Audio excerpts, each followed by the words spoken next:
تو سلمان صاحب آپ کیا کہیں گے؟ یا صاحب تو کہہ رہے ہیں خط کی حقیقت سے انکار نہیں کیا گیا، سازش کا ذکر تو پہلے بھی نہیں تھا، اب بھی نہیں ہے۔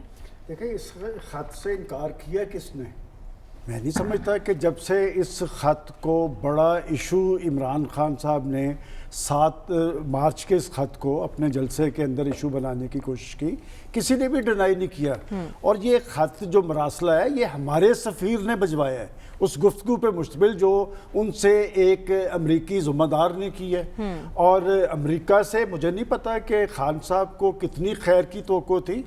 امریکہ کا پاکستان کے حوالے سے رول ماضی میں بھی ایسا رہا ہے، بلکہ اس سے سخت رہا ہے۔ اچھا، انہوں نے آپ کو بھول گئے کہ اس طرح کا ایک خط لے کے ذوالفقار علی بھٹو بھی راجہ بازار پنڈی میں آئے تھے، اور وہ وہاں کے ایک ذمہ دار ترین شخص نے ان کو لکھا تھا۔ اس کے بعد جنرل مشرف کے دور میں یہ دہشت گردی کی جنگ میں انہوں نے تھریٹ دی تھی کہ آپ کو پتھر کے زمانے میں بھیج دیں گے۔ تو امریکہ سے خیر کی توقع نہیں ہے، اور مجھے نہیں پتا کہ عمران خان صاحب نے کتنا بڑا نقصان کوئی امریکہ کو پہنچایا، جس کی وجہ سے میرے سے اگر آپ پوچھیں گے تو کون سی ایسی بات نہیں ہے جو امریکہ کی فیور میں انہوں نے کی ہے کہ وہ تو اقتدار میں آنے کے بعد امریکہ کو پاکستان میں کون سی چیز سب سے زیادہ کھٹک رہی ہے پچھلے چند سال سے، وہ سی پیک ہے۔ اور سی پیک کے حوالے سے خود ان کے مشیر نے سب سے پہلے بیان دیا تھا عبدالرزاق داؤد نے کہ اس کو آپ معطل کر دیں۔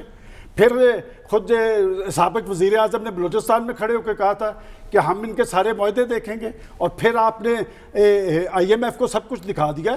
مجھے نہیں پتا کہ ایسا عمران خان صاحب ان کے آنکھ میں کیوں کھٹک رہے تھے۔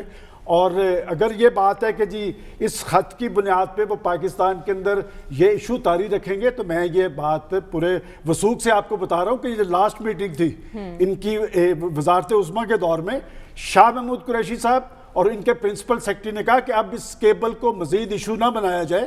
باقی یہ بات ہے کہ آپ نے ایشو بنا کے کوشش کر لی، ایک طرف آپ اس خط کو بنیاد بنا رہے ہیں، دوسری طرف آپ بار بار یہ کہنے کی کوشش کر رہے ہیں کہ جی میں کوئی امریکہ کا مخالف نہیں ہوں۔ دیکھیں پاکستان کے اندر سیاست ہوگی تو پاکستان کے ریئل ایشوز پہ ہوگی۔ ایک بات میں ان کو کریڈٹ ضرور دیتا ہوں کہ انہوں نے اس خط کو بنیاد بنا کر وہ جو 3.5 سال کی اپنی عدم کارکردگی تھی اس سے توجہ اٹھانے کی ایک سنجیدہ کوشش کی ہے، یہ ان کا کریڈٹ ضرور ہے۔ یہ خط نہ ایشو تھا نہ ہے، اور اگر ان کو امریکہ سے کوئی توقع تھی، میں نہیں سمجھتا کہ پاکستان کو امریکہ سے کوئی اچھی توقعات رکھنی چاہیے۔ ہر مشکل وقت میں امریکہ نے پاکستان کے ساتھ بے وفائی کی ہے، اس کا تو وہ جو بحری بیڑا ہے وہ آج تک پاکستان نہیں پہنچا، اور دہشت گردی کی جنگ بنیادی طور پہ امریکہ کی جنگ تھی۔ پاکستان نے وہ جنگ لڑی ہے، خود تو وہ پتھر چاٹ کے افغانستان کے اندر سے شکست کھا کے چلا گیا، پاکستان کو سارا کچھ بھگتنا پڑا۔ اور پاکستان جیسے کہ آپ نے کہا کہ شاہ محمود قریشی ہی یہ کہتے دکھائی دیے کہ اس کیبل کو مزید ایشو نہ بنایا جائے، جو الیکشن کیمپین ہوگی اب تحریک انصاف کی وہ کس بیانیے پر چلے گی آگے؟ دیکھیں آپ کے خیال میں پاکستان کے 22 کروڑ عوام اس ایشو کو چاٹیں گے؟ پاکستان کے لوگوں کے ریئل ایشوز ہے، مہنگائی ہے، بے روزگاری ہے، غربت ہے، پسماندگی ہے، بد انتظامی ہے۔